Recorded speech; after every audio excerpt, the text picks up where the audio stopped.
The position that has us most concerned about the 2023 football season is safety. We'll tell you why.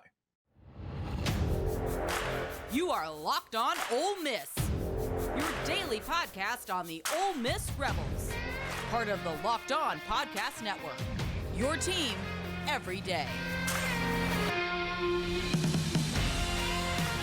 Thanks again for making the Locked On Ole Miss podcast your first listen every day. We're free and available wherever you get your podcast, including YouTube. We're part of the Locked On Podcast Network, your team every single day.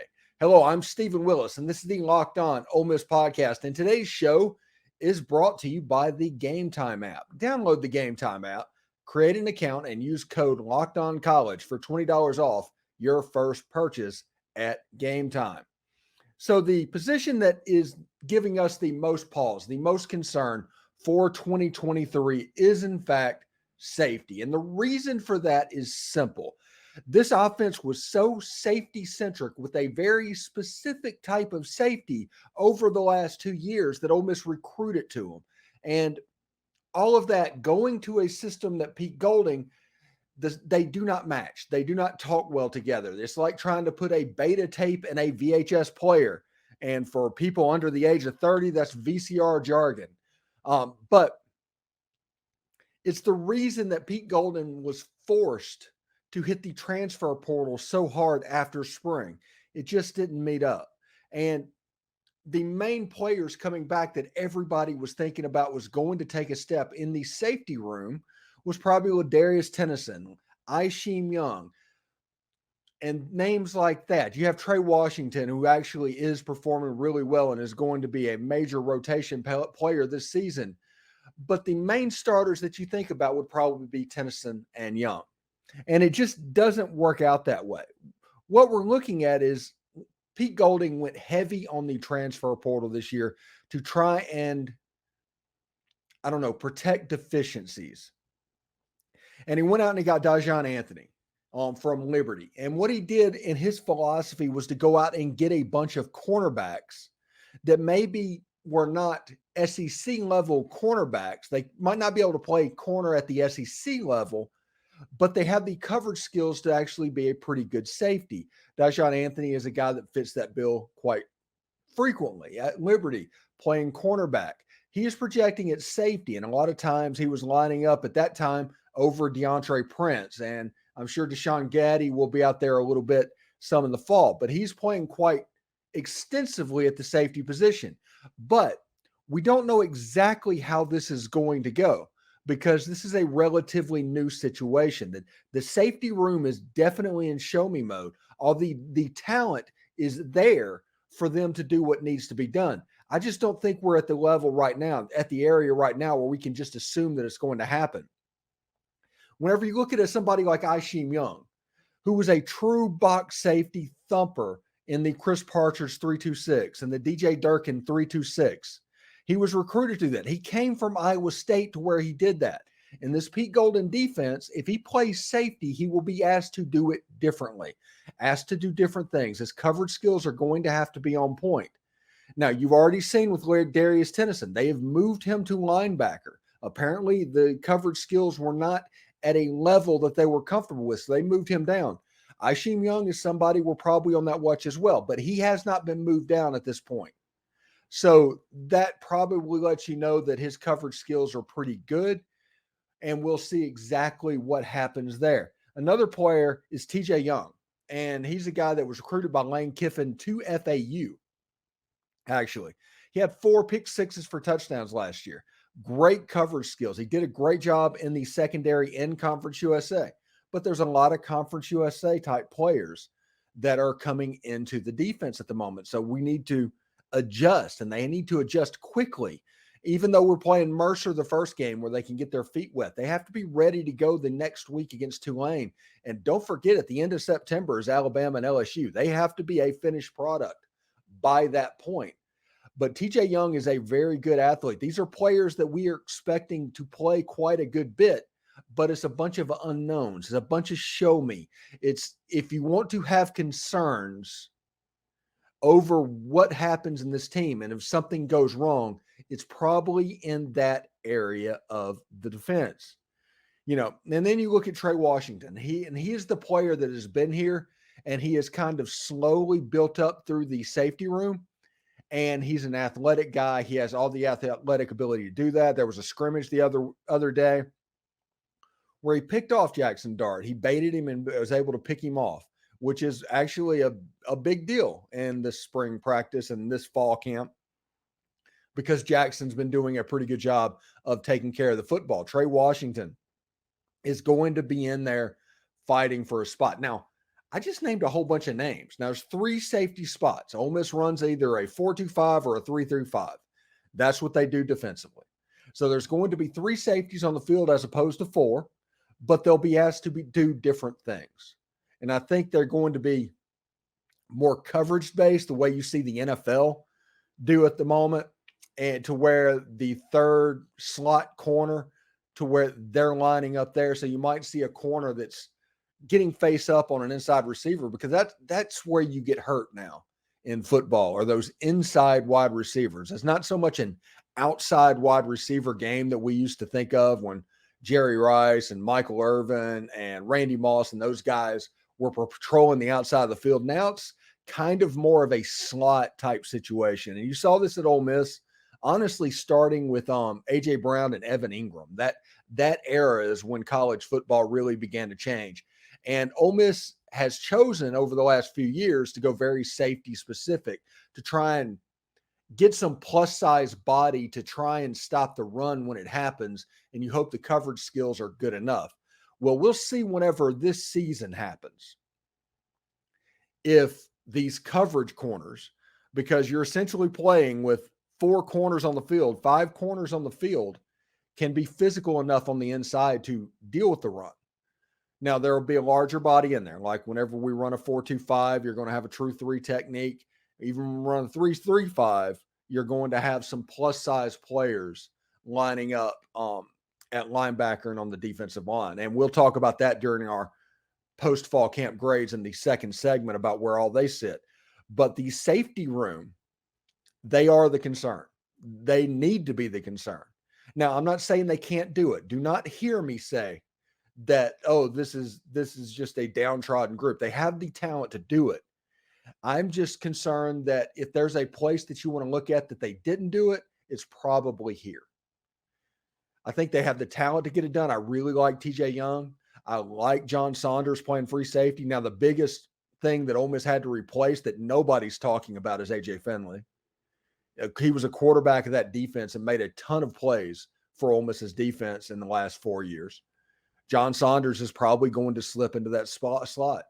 I think John Saunders will also play a little slot corner. You might see a situation with Ashim goes back and plays center field. Center field's an important position in any team that plays man free. That free safety is responsible for 52 yards of the field, sideline to sideline, to make sure that it doesn't get beat. They're deeper than the deepest. They're trying to read the quarterback's eyes. And as they get better at it, plays can be made and drives can be saved and possessions can be gained. And we've all talked about the defense's job this year will be to gain possessions for the offense. And it'll be really interesting to see how they do with that. Like I said, that's the position I'm most concerned with. All in all, I think the safety position is probably either a B- or a C+, kind of in that range where I'm putting it right now. And that is the lowest grade on the team, with the exception of maybe punter, but we're not really giving grades on punter. But safety has a chance to be very, very important for this team. If this Ole Miss football defense is a top 30 defense, it is because the safety room performed at a high level that was needed, and all the transfers that came in hit. If the defense is around 60, it's because that maybe they were a little leaky on the back end. That's what I'm saying there. So it'll be something we need to keep an eye on against Mercer. I know we're all laughing about that, but yes, Mercer against Tulane. Michael Pratt has a chance to expose that a little bit. Georgia Tech with Haynes King will be interesting as well. And then you have Alabama and LSU. So it's definitely a get right time with those teams.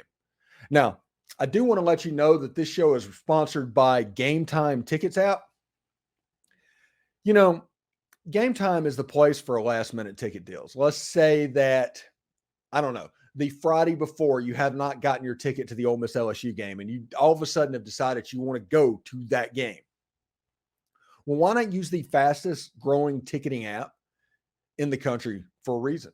Get images of your seat before you buy so you know exactly what to expect before you arrive. You can buy tickets in a matter of seconds. It's like two clicks, click, you're there. It's done. And tickets are sent directly to your phone, so you never have to dig through your email to find them. So snag those tickets without stress from Game Time. And you can download the Game Time app right now and create an account. Use code LOCKEDONCollege, and you get $20 off your first purchase.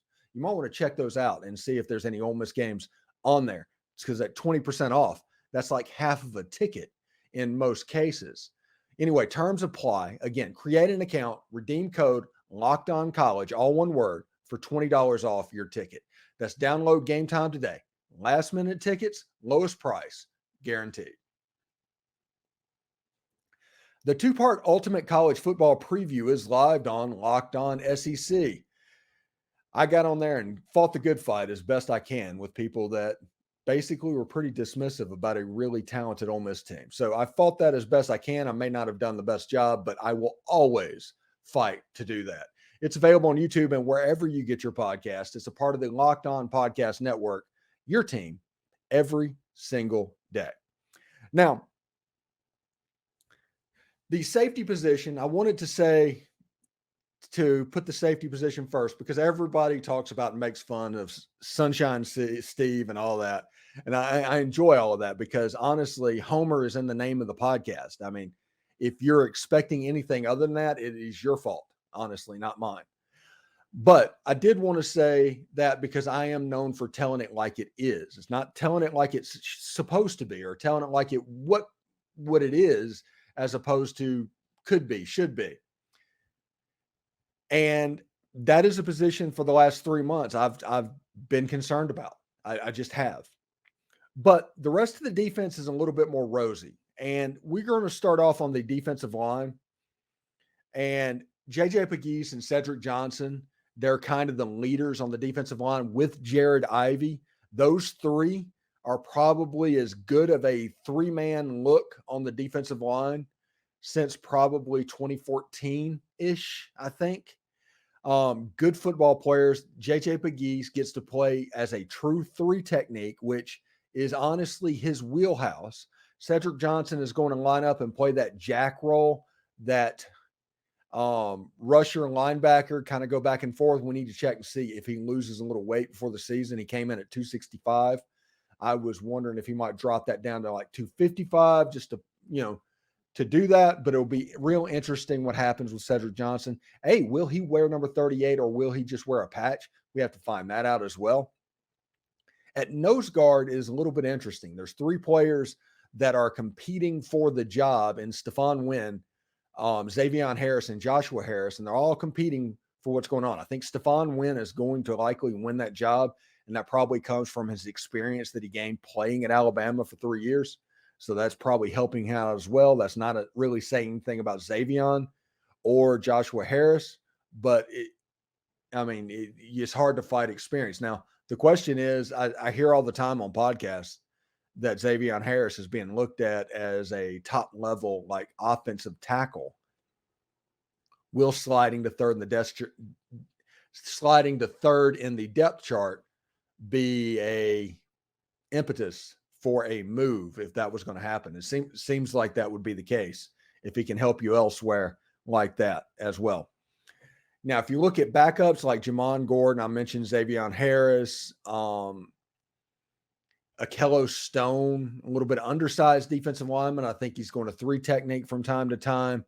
And, Jamarius Brown, the true freshman who is getting overlooked at times because of the emergence of A.J. Brown, Suntarine Perkins, and Aiden Williams. As a true freshman, Jamarius kind of falls between the cracks, but I think he's a low key to get on the field at some point this season.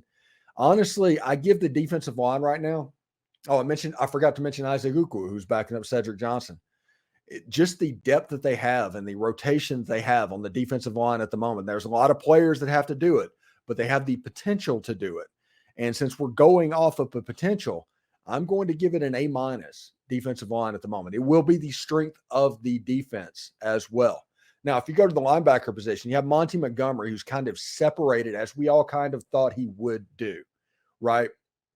We all thought he would separate and become a starter, but the other starters kind of up in the air at the moment. And you have, Jeremiah Jean-Baptiste, you have Ashanti Cistrunk, you have Suntarine Perkins, you have Ladarius Tennison. You have those guys that are fighting for the position next to Monty Montgomery, essentially. It'll be real interesting to see what happens. Now, in this thing right here, Tyler Comas says that senior linebacker Ashanti Cistrunk has been taking promising Suntarine Perkins under his wing. And that is absolutely true. And Ashanti, we're going to just be honest about this. You could do a whole lot worse than having somebody like Ashanti as your mentor. And I do expect Suntarine to get on the field progressively as this season goes on. By the time the state gets here, it might be a Monty Montgomery, Suntarine Perkins linebacker core. And the speed that they could react with on the second level could be extremely next level. And especially with all those defensive linemen that's going to suck up blocks, and they have the ability to move side to side and kind of open lanes to attack. The linebacker position could be pretty good. It's a genuine 2 deep. It's kind of a 2.5 deep. I'm going to give them a B+ on the season after fall camp. Now, the last position that we're going to go over is the cornerback room. And it's kind of interesting, right? The big leader in the cornerback room, everybody thought it was going to be DeAndre Prince, and DeAndre has gotten into a little bit of trouble in the fall. So it's kind of shifted over to Zamari Walton, who was kind of turning into the alpha anyway.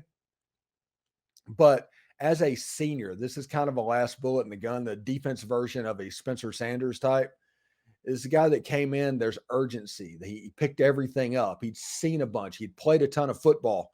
And because of that, it just kind of fell into his lap that, okay, these others, I can direct traffic around me. And if you look at the other cornerbacks that are in the room, we mentioned DeAndre Prince, who apparently is practicing again. I'm not sure about that, but I've heard that. And then you have Deshaun Gaddie, who is a transfer out of North Texas. He's an all-conference USA player. He's a good football player, a good man coverage guy. I think on the field between him and Zamari Walton, there will be plays to be made, and you will see Ole Miss look a little bit differently defensively. Now, behind those three, you have Chris Graves, who got his immediate eligibility. He has not practiced, so he's behind the 8 ball.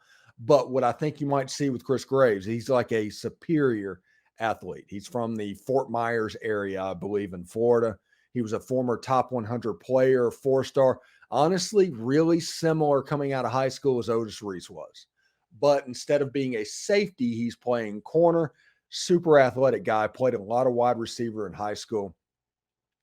He's another one. By the end of the year, I think you could see him getting a lot more playing time with what he needs to do. Now, the problem is he's kind of a late arrival into high school football. He's just a really good athlete, and they found out, okay, this guy's really good. Well, he went to Miami as a true freshman, as many people in that part of the state do. And they were trying to develop him because he was so raw and to get him ready to play for him, Mario Cristobal. But as I talked to Brian Smith, I was like, Brian covers Miami closely. The first thing was like, hey, did Chris Graves get removed from the team? And the guy said, I don't think so. Not that I heard about it. And he covered him, so he would know. But so I was like, well, why did he transfer? Why did he do this so late in the process? What is going on here? And he said, man, South Florida kids, they just don't like to wait. So it's an impatient type of deal. So you will see a situation during the season. Ole Miss is getting this kid ready to play. But you can see a 2 deep developing at the cornerback position as well. I would give that one a B. You're looking at a defense that probably, if you just add the grades together, they're probably around a B- or a B. and they have a chance to be pretty good. But they also have a chance to be clunky. And I've described this defense potentially as clunky. They are the ultimate show me defense at this point. They need to prove to me that they are going to be able to get stops. They're going to be able to be an effective defense. Exactly prove to me what you're good at. And you don't have to be necessarily a good defense. Now, we all want him to be a good defense, but you don't have to be. If you're just good at something to where it can be effective and can be a game-winning type proposition for the defense. Let's say you are tops in the SEC in turnovers or leading the SEC in sacks. That will get possessions back for this offense, which has a chance to be pretty dynamic. We've talked about this over and over and over again. But just don't be in a situation where you're just kind of milquetoast on all the categories. Be good at something. And I think that will happen. There's a lot of people. Everybody I talk to is a huge fan of what Pete Golding does and how he coaches defense and how his mind works and the way that he acts. Like I've heard from like Michael Borky the other night described him as a professor. I've heard people say that he takes notes on the field whenever he's doing practice. So we will see exactly how this goes. I expect Ole Miss's defense to flash. I absolutely do. Do I expect a top 10 defense? Probably not. Do I expect a top 30 defense? That's probably the top end of the range that we're looking at. I think I'd be more surprised with a top 60 defense than a top 30 defense, honestly, at the moment. But we'll see exactly how that goes as well. Now, when we come back, we are going to talk about how, it is unbelievably stupid that players are like, I don't know, crying poor, wanting more money. They're trying to negotiate a fee to be in the game, and they're acting like them not being in the game is some kind of a detrimental thing for the game. So we'll talk about that in just a second. Thanks again for making the Locked On Ole Miss podcast your first listen every day. We're free and available wherever you get your podcast, including YouTube. We're part of the Locked On Podcast Network, your team every single day. Hello, I'm Stephen Willis, and this is the Locked On Ole Miss podcast. Thank you very much for joining us. I hope everybody has a great weekend. I am planning on tonight going and watching a minor league baseball game in Lakeland, Florida. All of Detroit's draft picks have been promoted up to A-ball. So like 5 or 6 or 7 picks that were playing in the Florida Complex League has moved up, including the first round pick, Max Clark, and I think Kevin McGonigal, who was the tweener round in between the first and the second round, the compensatory picks at the beginning. So we'll be able to watch them play a little bit. So that is what I'm planning on doing tonight. So we'll see exactly how that goes as well. Now, this is the last show before we start in game week, and we've done Ole Miss every day, and I think through the first 2 segments, we've accomplished that. But there's something that I want to talk about, and that is stuff you see, like this news article where Caleb Williams is unsure if he'll agree to be in the next EA Sports college football game, Ross Jellinger reports. Okay, this is my response to this. This is official. You can bookmark it, the whole 9 yards. Who cares? I do not care if Caleb Williams is in the game. Not a single person nationally is going to buy EA Sports college football NCAA 2024 because Caleb Williams is or is not in the game. They are going to do that so they can beat up on their arch rival by 50 points and smile while they're doing it, playing their arch rival on rookie mode or freshman mode, or working their dynasty to year 8 where Air Force wins the national championship. That is the plan. That is why we loved NCAA football. It's not that you got to play with who you wanted to play, likenesses or not. It was about winning with your school, your tribe, being able to make them go further, maybe having another program that has no chance of winning becoming an absolute juggernaut because you recruit and you do all this stuff, then you build this perfect roster. It isn't because a player is on the game. Nobody cares about a player on the game. If you want to have a number 14 playing quarterback for USC that's a little bit less of a runner, whose attributes don't quite match up to what Caleb Williams does, do it. It will sell just as well.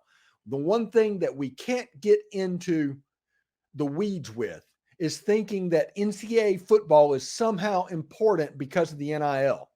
The reason that it went away was because that EA Sports was using exact player likenesses.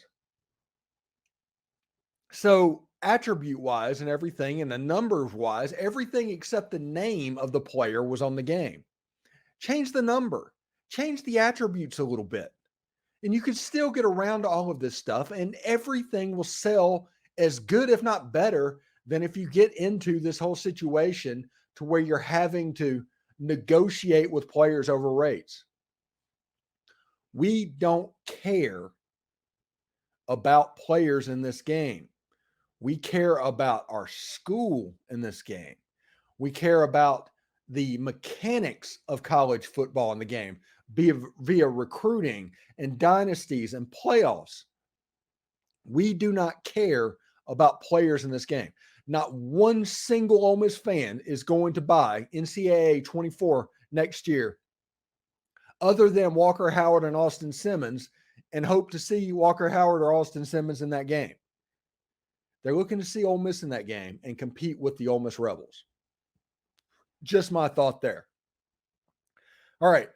I do want to get a viewer mail thing in this week, and that is from Will I Am on the Discord. It says, pick the over or under. Ole Miss will have 25 fourth down attempts in 2023. Just to let it be known, they had 36 fourth down attempts in 2022. And Will, I honestly think that the under is in play on this. And I think the reason is, if you listen to this video, you can say, I basically said that I think that Ole Miss has a B defense for 2023. So if they have a B defense and they can do the things that we expect them to do as a B defense, why not punt the ball? Now, whether or not Frazier Mason can average 40 plus yards a punt is another story. Okay. That is absolutely another story. But if that happens and the defense is good and you can play field position at times, like we're going to Tuscaloosa in September.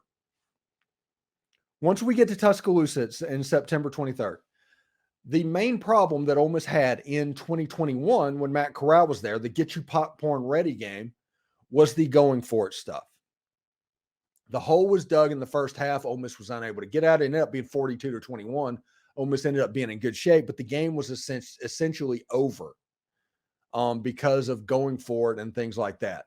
There's multiple games a season where analytics, I'm giving air quotes right there for anybody, has been directly responsible for Ole Miss losing the football game. So I don't know particular if those analytics are going to come into play this season, or Ole Miss is going to try and play it more straight up because they have a more talented team. Last year, I thought they were going to play it straight up. They didn't. So I don't know. I'd like to say under. My guess would be under, but we'll see exactly what happens there. Anyway, I hope everybody has a good weekend. We get into game week, and I have a doozy of a take for Monday's show. I've been saving it for Monday's show, so definitely tune in for that. I'm not going to give it away here, but it is a doozy of a take. And then we have our lines, the whole 9 yards. We're going to start talking about week 1, and we are going to get ready to go. Also, before I get out of here, I do want to say welcome aboard to Stewart's Cajun Dill Pickles, who is going to appear on our show doing readers after the Tulane game, I believe, for about a month.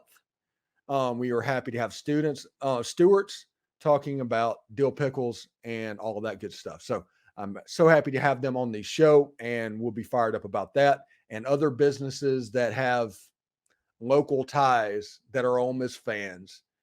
They're going to start appearing as well on this show. So that has me pretty fired up at the moment. So thank you very much for making the Locked On Ole Miss podcast your first listen every day. We're free and available wherever you get your podcast, including YouTube. We're part of the Locked On Podcast Network, your team every day. Thanks, everybody. It is going to be week 0. Football is here. Have a great weekend, everyone.